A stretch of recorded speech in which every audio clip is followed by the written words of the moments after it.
शब्द ब्रह्म, कभी आपने शब्द ब्रह्म के बारे में सुना है? आपके जो बोले गए शब्द हैं वह भी एक ऊर्जा का निर्माण करते हैं। शब्द ब्रह्म, हर शब्द के अंदर ओम का वास है, अर्थात हर शब्द ईश्वर है। ओम ही निराकार ईश्वर है, तो हर शब्द के अंदर ओम का वास है। तो आप देखिएगा कैसे ऊर्जाएं काम करती है कि जो हम शब्द बोलते हैं उसे भी एक और एक प्रभाव का निर्माण होता है। हम किसी के लिए अच्छे शब्द बोलते हैं, मीठी वाणी का प्रयोग करते हैं, तो दूसरे के प्रिय बन जाते हैं, या दूसरा हमसे बोलता है तो हमारा प्रिय बन जाता है। जब हम कड़वी वाणी बोलते हैं, अपशब्द बोलते हैं, तो इससे दूसरा हमारा अप्रिय बन जाता है। सीधा सा सिद्धांत है, शब्दों की एक ऊर्जा का निर्माण हो रहा है और उससे नेगेटिव और पॉजिटिव ऊर्जाएं उत्पन्न होकर क्रियाएं कर रही है।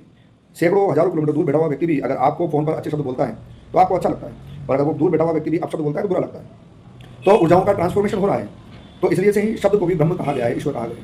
तो संत कहते हैं, ऐसी वाणी बोलिए मन का आपा होए और को शीतल लगे आपन शीतल होए। कहने का भाव ये है कि जब भी आप अपनी वाणी का प्रयोग करें तो संयमित वाणी का प्रयोग करें। भाव शुद्ध होने चाहिए। आपके जैसे भाव होंगे वैसी ही वाणी बाहर निकल कर आएंगी। यदि आपके भाव दूषित हैं, आप नेगेटिव सोचते हैं तो नेगेटिव बोलेंगे, आप पॉजिटिव सोचते हैं, चीज़ों को समझते हैं तो पॉजिटिव बोलेंगे। जैसा चाहेंगे वैसा ओरा निर्माण होगा। भीतर अगर आपकी वाणी को शुद्ध करना है बाहर से, तो भीतर पहले शुद्धि करनी पड़ेगी, उसे नेगेटिविटी को निकालना पड़ेगा, क्योंकि जो इनपुट होगा वही आउटपुट होगा, तो उसको निकालना पड़ेगा। तो भाव को शुद्ध करने के लिए अपने ऊपर चिंतन मनन करना पड़ेगा, अपना मूल्यांकन करना पड़ेगा कि मैं सही हूं या गलत हूं। निष्पक्ष होकर, ऐसा नहीं कि मान लेने से, निष्पक्ष होकर अपना चिंतन मनन करना पड़ेगा।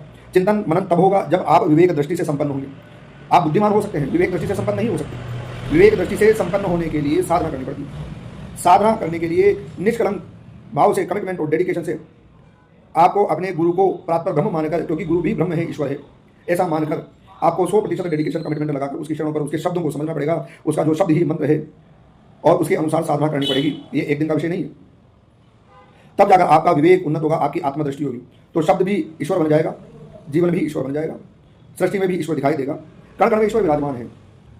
ऐसा कोई स्थान नहीं है जहां पर ईश्वर नहीं है। पर हमारे भाव, हमारे मन की स्थिति कैसी है? आंखों पर पर्दा पड़ा हुआ है तो हमें हर जगह विरोध दिखाई देगा, और अगर आपने साधना द्वारा दिव्य दृष्टि प्राप्त कर ली है तो ईश्वर के दर्शन होने लग जाएंगे। कोई बड़ी बात नहीं। हर काम में संयमता, शुचिता, विचार उत्पन्न हो जाएगा। विवेक दृष्टि उत्पन्न होने से दूर की चीजें पहले दिखाई देने लग जाएगी। तो इसलिए से शब्द भी ब्रह्म है। अपने शब्दों का, आप अपने शब्दों से किसी के हृदय में स्थान बना सकते हैं, अपने शब्दों से किसी के हृदय से स्थान हटा सकते हैं। तो ये व्यक्तिगत जीवन पर निर्भर करता है। हम तो सभी का जन कल्याण करते हैं, पर लोग हमें भी अपशब्द बोलते हैं, वो उनके मनोभाव हैं। जय जय श्री सीताराम।